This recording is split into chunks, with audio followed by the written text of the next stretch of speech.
الحمد لله الذي أمر بالتوحيد وطاعته فلا يستحق أن يعبد أحد سواه وأشهد أن لا إله إلا الله وحده لا شريك له وأشهد أن محمدا عبده ورسوله أما بعد. There are so much to benefit from Hajj since it is one of the greatest institutions of learning.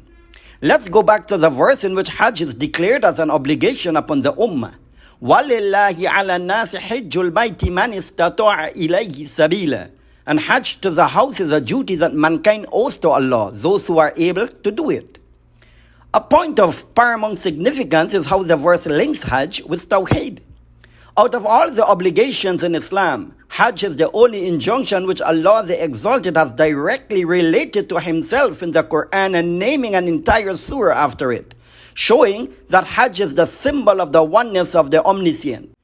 It is an emblem to create a reality that emphasizes the meaning of continuous servitude to Allah with ongoing submission to a set of rituals that the pilgrims embarked upon from the moment they declare their intention to assume the state of Ihram.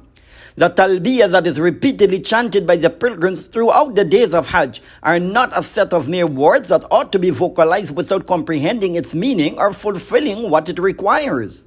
The phrase has a meaning that signifies a majestic act of obedience and a conviction that the worshippers intend to observe the Hajj only for the glory of Allah. In fact, every act that surrounds Hajj negates shirk and warns against any trace of it. This concept is reaffirmed in the heart, celebrated on the tongue, and outwardly displayed by the limbs of every pilgrim on the day of Arafah. The Messenger of Allah sallallahu alaihi wasallam said, "Afdalu du'a'i du'a'u yawmi Arafah. وأفضل ما قلت أنا والنبيون من قلبي لا إله إلا الله وحده لا شريك له له الملك وله الحمد وهو على كل شيء قدير." The best supplication made on the day of Arafah and the best thing that I have ever said along with all the previous prophets is, none is worthy of worship but Allah, the Exalted alone, without any partners. All sovereignty and praise belongs to Him and He is over all things omnipotent. Through Tawheed, Hajj is also geared to demonstrate equality and unity in the Ummah. Muslims aptly rid themselves of worldly concerns and societal distinctions during the course of their pilgrimage. The lesson of unification of a global solidarity among the believers is acutely felt in every way. During this time, the human hearts which are subservient are propelled more in an emotional impulse to offer unconditional veneration to the Sublime Master, while at the same time being delighted to warmly seeking joy by loving and caring for each other, regardless of their situation.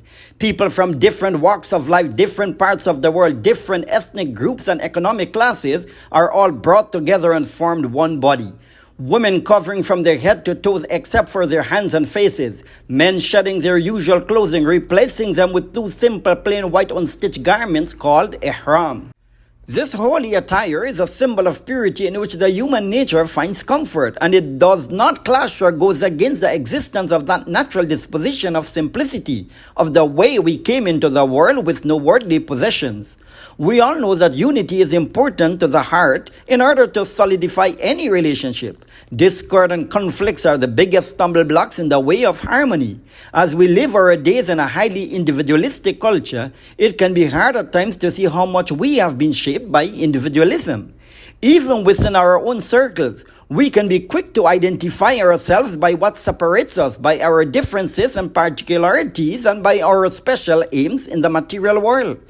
But even though there is much that causes division within our world, it is breathtaking to consider the bond we have in Islam, as we are joined together socially and collectively in corporate worship. It is the most distinctive feature of the religion, whose unique aim is to establish a special bond between the Creator and the creations and connects all believers together. History has given the world undisputed evidence of the fact that no system on earth could create greatness, prosperity, and unity of the nations as much as Islam does. United we stand, and together we bear the flag of Tawheed as one united Ummah. It is only with this firm understanding and commitment to this very call of Tawheed, leaders can be able to offer glory among the nations of the modern civilizations and have the same significant role that the call did in the past. In a marvelous manifestation of human unity and equality, Hajj shows us that what unites us as believers is stronger and more important than anything else. That is the beauty of this devotion to Allah, which draws people from the east and west together and crushing down all types of national and racial discriminatory barriers.